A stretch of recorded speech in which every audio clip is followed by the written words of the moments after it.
بسم اللہ الرحمن الرحیم نحمده ونصلی علی رسوله الکریم اما بعد قال النبی صلی اللہ علیہ وسلم لا يؤمن احدکم حتى يحب لأخیہ ما يحب لنفسہ او کما قال علیہ الصلاۃ والسلام۔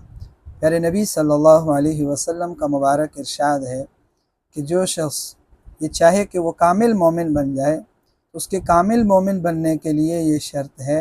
کہ لا یؤمن احدکم، تم میں سے کوئی بھی کامل مومن اس وقت تک نہیں ہو سکتا حتی یحب لاخیہ لا یحب لنفسہ، یہاں تک کہ وہ اپنے بھائی کے لیے بھی وہی پسند کرتا ہو جو وہ اپنے لیے پسند کرتا ہے۔ بالخصوص اس وقت میں حالیہ